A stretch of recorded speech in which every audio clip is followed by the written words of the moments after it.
Nezero ntangere ivyo gusubira kubana namwe banywanyi bacu mubana natwe mu makuru n'ibiganiro vya misi yose tubandanya gushikiriza kuri no mbonesha kure yacu kandi yanyu muhuza TV.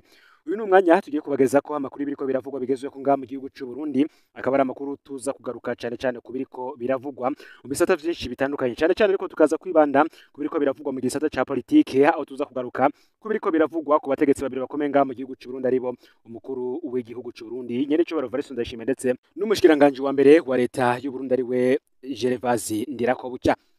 Ku munsi w'ejo mw'ijoro nibwo inkuru yagiye ahabona ko umushikiranganje wa mbere Gervais Ndirakobuca yoba yakukurutse mu gipolisi, ni ukuvuga ko yajanywe mu karuhuko k'izabukuru ariko hataragera.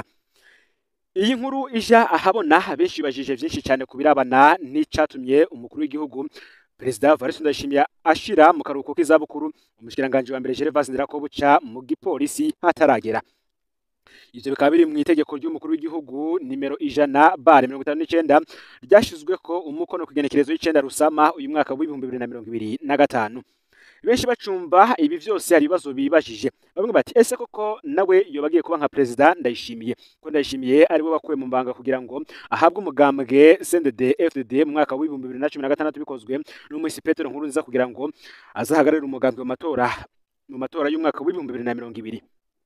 Abandi bati ese kuko Gervais Ndirakobuca yoba agira arungikwe mu zindi nzego z'igihugu nyuma yuko atanguye kubona yuko atamahirwe afise yuko azosigarana ikibanza c'umushikiranganje wa mbere. Ivyo n'ibindi benshi bariko baribaza. Ntituraronka ivyemezo ko Ndirakobuca kandi azitoza mu bindi bibanza bariko barahiganirwa mu matora yo kuri ubu ngubu. Gusa kandi amakuru ahari akanavuga yuko umushikiranganje wa mbere Gervais Ndirakobuca ari we yoba yarisabiye kujanwa muri aka karuhuko k'izabukuru hataragera. Muti vyagenze gute? Vyose nuze gucikanwa. Ufyonde subscribe canke s'abonner niba utari wafyinda ko kugira ngo tuzocikanwa nadushikiriza usangiza no makuru bagenza aho bari hose kugira ngo kandi na baje bara mu bambere bashikirwa nabiriko biravugwa bigezwe ko ngaha mu gihugu c'u Burundi muri politike, agateka kazi na muntu, imigenderanire n'andi makungu ndetse n'ibindi vyinshi bitandukanye. N'umuza TV rero ndabaye kaze muri ano makuru. Kuri ubu ngubu General de Police Gervais Ndirakobuca nta giharurwa mu bapolisi b'u Burundi. Ndayishimiye aherutse kumushira mu karuhuko k'izabukuru hataragera. Nkuko tubisoma mu itegeko ry'umukuru w'igihugu nimero 100/59 ryo kugenekerezo y'icenda Rusama uyu mwaka w'ibihumbi 2025, Lieutenant General de Police Gervais Ndirakobuca yarashizwe mu karuhuko k'izabukuru hataragera, ico bita retraite anticipée. Ingingo y'umukuru w'igihugu ntisigura impamvu vyakozwe. Iyo ngingo ivuga gusa ko harabwe ibiri mu dosiye y'uwo muntu. Bamwe bati ese boba barayisanzemwe ibiki gayemwe? Nivyo tugiye kugaruka ko. Uwundi kandi yasizwe mu zabukuru ataragira nkuko nyene ni General Major Generose Ngendanganya. Uyu mukenyezi yarajejwe amabanga menshi kuva CNDD-FDD ku butegetsi, ni nawe kandi mukenyezi afise ipete ryo hejuru mu Burundi. We aho atandukaniye na Gervais Ndirakobuca handitswe ko gushirwa mu karuhuko k'izabukuru ataragera vyasabwe n'umushikiranganje Martin Niteretse mu vyo ajejwe harimo n'umutekano, ariko nawe nyene ntibitomo icatumye Martin Niteretse amusabira gushirwa mu karuhuko k'izabukuru hataragera. Bamwe bati Gervais Ndirakobuca yoba yarisabiye kuja mu karuhuko k'izabukuru hataragera. Nkuko biriko biravugwa kuva ingingo igiye ahabona hari havuzwe vyinshi. Bamwe bibaza ko ari igihano ahawe na Perezida Ndayishimiye, abandi bakibaza ko ari amabanga mashasha agira ahabwe hagati yo kurongora umugambwe CNDD-FDD no kwitoza mu matora y'umukuru w'igihugu mu mwaka w'ibihumbi 2027. Gusa bamwe mu begereye umushikiranganje wa mbere Gervais Ndirakobuca batubwiye ko Ndirakobuca yaruhijwe rwose n'imyaka amaze ari umushikiranganje wa mbere, ngo vyoba vyaramugoye rwose kwihanganira ububeshi leta igenderamwo. Arabazwa cyane n'ubukene abarundi barimwo, ariko leta ikabandanya kwemeza ko abarundi bahaze kandi ko ubutunzi bwifashe neza mu gihugu. Ikibazo c'igitoro rero kiri mu vyamubabaje rwose. Umwe mu bapolisi bamugendanira yagize ati mwebwe Ndirakobuca ntawe muzi kubera ibintu vyinshi bibi yavuzwemwo. N'umuntu w'impuwe nyinshi ku buryo niyo ari mwibarabara bimunanira kuraba hirya no hino ngo arabura uko yifata abonye imirongo y'abatondera igitoro. Ni kenshi aguma muhira ku munsi w'Imana kubera yumva isoni zo kujana cortege ngo agiye gusenga, mu gihe abandi bariko bagenda n'amaguru kubera kubura igitoro. Ico dusanzwe tuzi nuko Gervais Ndirakobuca yagerageje kwerekana inyishu zotuma igitoro kiboneka, ariko zose umukuru w'igihugu yaziteye akagere. Ikindi kivuga kandi kiri mu vyaruje Ndirakobuca niho nyangwa ry'amategeko icese, aho nk'abantu baheza umunyororo ntibarekurwe. Rimwe na rimwe ibiro vy'umukuru w'igihugu bigasaba umushikiranganje wa mbere kwemanga amafuti. umwe mu nshuti ziwe za hafi kandi yemeza ko Gervais Ndirakobuca ari we yisabiye gushirwa mu karuhuko k'izabukuru hataragera, ariko igitangaje nuko itegeko rya Perezida Ndayishimiye ritavuga ko ari we yabisavye nk'uko ubundi vyandikwa. Ntawuzi impamvu rero Perezida Ndayishimiye yoba yashatse ko biboneka nk'ingingo yiwe bwite atari ugushaka kwa Ndirakobuca. Abandi nabo kandi bakavuga ko uyu mushikiranganje wa mbere yoba yishakira guhabwa andi mabanga mu nzego z'igihugu agaharaha iki kibanza kiba kigwanirwa na benshi mu bihangange vyo mu mugambwe. Amakuru kugeza ubu tudashobora kwemeza neza avuga ko Gervais Ndirakobuca yoba ari ku rutonde rw'abitoza mu bakenguza amateka, yoba yashizwe ko vuba cyane. Hari inshuti yiwe yabitwemereye ko ari vyo, ariko ntiturabona urutonde yoba ariko. Ibi tukazobabwira igihe cageze. Nako kandi twabajije abamwegereye ko Ndayishimiye yoba yaramwemereye kurongora inama nkenguza amateka, umwe muri bo yatwishuye ati muri bagiye ivyashikiye Pascal Nyabenda mu mwaka w'ibihumbi 2020 ashobora kubimwemerera hanyuma akabwira abatora ko bahitamwe wundi. Icuko Gervais Ndirakobuca yoba agiye kurongora umugambwe CNDD-FDD naco nyene kiragoye kwibaza, naho hariho benshi baraye barakivuga. Nta matora y'umukuru wa CNDD-FDD azoba imbere yuko amatora yose y'umwaka w'ibihumbi 2025 arangira. Ico rero nicotuma Ndirakobuca yihuta kuva mu gipolisi. Mu mwaka w'ibihumbi 2016 Variston Ndayishimiye yakukurutse mu gisirikare asigaje iminsi ibiri ngo atorwe kurongora CNDD-FDD. Kugeza ubu n'urwanurwa ko ashobora kuzosubirira Reverend Ndikuriyo mu mugambwe nibura amatari wa Ngozi General Major Leonidas Ndaruzaniye. Kwibaza rero ko Ndirakobuca ari we mukandida wa CNDD-FDD mu matora y'umukuru w'igihugu y'umwaka w'ibihumbi 2027 ivyo bisa no kurota, mu gihe Variston Ndayishimiye azoba kiriho kandi akaba ari kureba gusubira kwitoza. Mu ncamake amakuru dufise yemeza ko Gervais Ndirakobuca ari we yisabiye kuja mu zabukuru hataragera, ariko umukuru w'igihugu ntiyashimye kwandika ko yabisavye. Ikigira kabiri kuba yavyisabiye bisigura ko Ndirakobuca azi neza ko atamarirwa asigaranye yo kubandanya n'umushikiranganje wa mbere nyuma y'amatora y'abashinga amateka. Vyari bisanzwe bizwi ko hari ivyo Gervais Ndirakobuca atakibona cyo kimwe na Perezida Ndayishimiye kugezaho yakeswe ko ashaka gutanga imihoho. Ntituraronka ivyemezo ko Ndirakobuca azitoza mu nama nkenguza amateka. Gervais Ndirakobuca kandi azwi ko acuditse na Reverend Ndikuriyo, avugwa mu banywanyi ba CNDD-FDD babona ko inzira Variston Ndayishimiye arimo ishobora guta Burundi mu kaga. Bino bishitse rero Gervais Ndirakobuca atakinana kivuga ku buzima bw'igihugu, aho aheruka mu nama nshinga amateka Ndirakobuca yahisemo guhunga ibibazo yabajijwe aho gutanga inyishu afata ko atari iziwe. Ngibi rero ivyo benshi bariko baribaza kuri gukukuruka kwa Gervais Ndirakobuca igihe kitaragera mu gipolisi cy'u Burundi, ariko bamwe bakavuga yuko bya bifitaniye isano na politike y'igihugu cy'u Burundi ndetse n'umugambwe CNDD-FDD, nubwo igihe kitaragera ngo tubimenye. Ikizodushikira tuzokibashikiriza.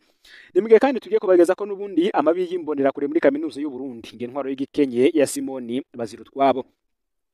Inyuma y'ikubitwa ry'umumenyesha makuru wiri kwizera ryabereye mu cumba cya Paviro 9 muri campus Mutanga hari muri Ndamukiza h'uyu mwaka.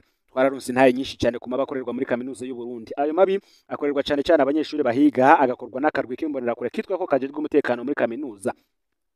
Ako karwi gakora ku mategeko ya Simoni Bazirutwabo, yitwa ko aserukira abanyeshuri le représentant général des étudiants de l'université du Burundi. Uyu nawe akaba aserukira abanyeshuri kandi we atakira umunyeshuri. Ubutegetsi bwiwe ntibugira aho bugarukira. Mu ndwi iheze twarabonye ingene yapfungishije kukarenganya umugenzi we Tony Irankunda aza kurekurwa igihe bishizwe ahabona na Pacifique Ninahazwe. Muri ino nkuru kandi turagaruka ku ntwaro y'agahotoro ya Simone Bazirutwabo no ku mabi akorerwa muri Paviro y'icenda icumba ca 25. Muti rero uyu Simone Bazirutwabo yajujubije bagenzi we muri kaminuza y'u Burundi ninde? Simoni Bazirutwabo avuga ku mutumba wa Ruramba agacimbiri mu rwa muri komine Gisagara wo mu ntara ya Cankuzo. Amashure yisumbuye yagize kuri lycée Murore mu ntara ya Cankuzo imbere yo kuza muri kaminuza y'u Burundi mu gisata ca IPA Angre. Mu mwaka uheze w'ibihumbi 2024 Simoni Bazirutwabo yararangije amashure yiwe mu mwaka wa gatatu. Bamwe bakaba baratwandikiye bavuga ko yarangije amashure muri Ndamukiza umwaka weze, abandi bati ni muri Munyonyo umwaka weze, niho hamanitswe amanota yanyuma ajanye nabo barangije muri IPA Angre. Nukuvuga ko kuva ubwo Simone Bazirutwabo atakira umunyeshuri wa kaminuza y'u Burundi. Kuva ashika muri kaminuza y'u Burundi Simone Bazirutwabo yashikiye mu mbonerakure ziyemera, mbere anijizwa mu mbonerakure zitwa ko zijejwe umutekano. Umwe mu bakoranye muri abo bitwa ko bajejwe umutekano yagize ati Simone Bazirutwabo yabaye representant ndahavuye, ariko twarakoranye muri komite ijejwe umutekano. Ikintu cyamuranga na bagenzi we ryari ivangura amoko. N'umuntu yanka abo badasangiye ubwoko. Gukorana nawe mudasangiye ubwoko bisaba kwicisha bugufi. Ivyo avuga atuka ubwoko bwawe ukigira utavyumva, ahandi naho nawe wosanga bakugiriye nabi. Ndamuzi ari umuntu très brutal, ashira imbere inguvu, yamye yigira igihangange, biboneka ko ashaka urwego. Ntibintangaza rero kubona yanka kurekura uburongozi niko akoze. Simone Bazirutwabo yatoye guserukira abanyeshuri ba kaminuza y'u Burundi mu mwaka w'ibihumbi 2023. Ni ukuvuga ko yari yatorewe ikiringo c'umwaka w'ishure w'ibihumbi 2023 umwaka w'ibihumbi 2024. Ariko amaze kurangiza amashure umwaka yatorewemwo ukarangira, yemeye ko habaho ayandi matora ya représentant général des étudiants. Ubu kaminuza iri mu mwaka w'ishure w'ibihumbi 2024 ibihumbi 2025, ariko Simone Bazirutwabo abandanya guserukira abanyeshure kandi we atakiri umunyeshure. Bamwe bati hari uruhara rw'iperereza n'umugambwe CNDD-FDD kandi mwitorwa ry'userukira abanyeshure muri kaminuza. Haraciye imyaka havugwa ko imbonerakure zo muri kaminuza y'u Burundi zijanwa muri permanence ya CNDD-FDD kugira zihabwe amategeko y'uwo zitegerezwa gutoza nka représentant général des étudiants. Uko imyaka era rero niko imbonera zitera zikomera rwose muri kaminuza ku buryo n'itorwa ry'abandi baserukira abanyeshure mu mashure arizo zishinga abatorwa. Umwe mu banyeshuri mu mwaka wa kabiri muri ekonomi yagize ati: ubu mu mashure mu gutora abadelegé haba ibintu biteye ubwoba. Ica mbere utegerezwa kubura imbonerakure. Ica kabiri utorwa habanje kuba inama muri paviro y'icenda bakaba aribo batanga itegeko ry'uba delegé. Mu gutora barareka hagatora abanyeshuri ariko amajwi agaharurwa n'imbonerakure kandi zitiga muri iryo shure. Umaze gutorwa ucika igikoresho cabo. Akarorero nko mw'ishure iwacu haratuye imbonerakure zishika 15 zitwa sécurité de classe zijejwe kuraba no kumviriza uwo wese adashigikiye imigambi yabo. Harashirwaho kandi groupe y'imbonerakure zo mw'ishure yitwa imbonerakura FSG Bac 2 ari nazo zifatanya na délégué mu gutanga abanyeshure n'abandi bantu ngo bakubagugwe. Aho mwavuga abo Autriche niyo mukiza hamagaye igihe bafata umumenyesha makuru wiri kwizera burya ngo nizo mbonerakure bakorana. Itorwa rya représentant général ryo ryemezwa n'iperereza nk'uko twabihawe n'umwe mu banyeshuri yagize ati: narabonye mutangaza ingufu zidasanzwe za Simone Bazirutwabo, burya ivyo mutazi ni vyinshi. Jewe ndimbonerakure izwi kandi ndi mugenzi wa Simone Bazirutwabo. Igihe atorwa yaranyibwiriye ko hari amafaranga yatanze mu iperereza no mu ntwaro yiwe muri kaminuza ameze nk'umudandaza. Hari ivyumba vya kaminuza akotesha, kuba atari kuri uburongozi birafise ico bifana n'amafaranga bukuramwo. Kumbure niyo nzira yiwe yo kwisubiza amafaranga yaguze amabanga yiwe. Uyu Simone Bazirutwabo arafise ivyumba vya kaminuza akotesha ku giti ciwe. Abanyeshuri ba kaminuza ntibagihabwa uburaro ku buntu nk'uko vyari bimeze kera. Umunyeshuri arahabwa icumba akakiriha amafaranga 7,000 ku kwezi. Kimwe mu vyadutangaje n'ingene hari akajagari mu kurisha ivyumba ku buryo hari bikoteshwa na représentant général des étudiants ku gatwe kiwe. Hano twararonse intahe nyinshi cyane. Wabitomoye neza yavuze ko mu ntango ku cumba kaminuza iguhaye ku mafaranga 7,000 y'amarundi, Simone Bazirutwabo yaca akwaka nawe amafaranga 5,000 ku kwezi kandi akagusaba kuyarihirira rimwe. Yaratubwiye ivyumba bitari bikehe bikoteshejwe na Simone Bazirutwabo ku buryo amafaranga yavyo ataja muri kaminuza. Hari kandi n'amanimero y'ivyo vyumba, ariko kuba umutekano w'ababibamwo nta vyoshirwa ahabona. Icanyuma catangajwe nuko kandi ubu Simone Bazirutwabo yaka amafaranga 150 ku mwaka ku cumba wenyene aba akotesheje. Ayo mafaranga umunyeshuri yatangira rimwe. Hari umunyeshuri kandi nawe yatanze intaye y'ingene Simone Bazirutwabo yamurihishije amafaranga 100 ku cumba yari yamuhaye, banumvikana ko azokimara mu mwaka wose. Ariko Simone yamusohoye yaciye amezi 3 agize aravuga. Simone acaramutanga abaja kumukubita mu ikosorero muri paviro y'icenda icumba ca 25 yagirijwe ko atazi ingene bavugisha abakuru, bavugisha abashefu. Bose bashinga inaye bavuze ko bino bintu Simone Bazirutwabo bikorana nabo bita abarija bajejwe gukurikirana ivyumba muri kaminuza. Aba nabo baramutinya, ivyo basabye vyose baravyemera kugira bagumane akazi bongere kandi bakize agatwe. Muti rero iki cumba ca paviro cyo muri paviro y'icenda icumba ca 25 ikosorero canke muri documentation muri kaminuza y'u Burundi. Ibibera muri iki cumba navyo tuzobigaruka ko mu zindi nkuru nyinshi zitandukanye tuzogenda turabashikiriza. Gusa igihari nuko iki cumba ibikiberamwo arakamaramaza. Ni mu gihe umwe yagize ati: ku kijanye n'abakubitirwa muri paviro y'icenda jewe sinahakubitiwe, ariko nabaye muri iyo paviro. Iyo chambre ya 25 yarabana niyo nabamwe, jewe yari ya 27. Ivyukuri amahano abinjijweyo babona abateye agahinda, babakubita udukoni tw'udufer à beton kandi bakakubita bagupfutse mu maso ku buryo utamenya bagukubise. Mu nyuma ntushobora kwitwara ngo uvuge ngo nakubiswe na naka. Benshi rero mu babakubita nimbonera kure ziba muri pavero y'icenda ariko zarangije amashure.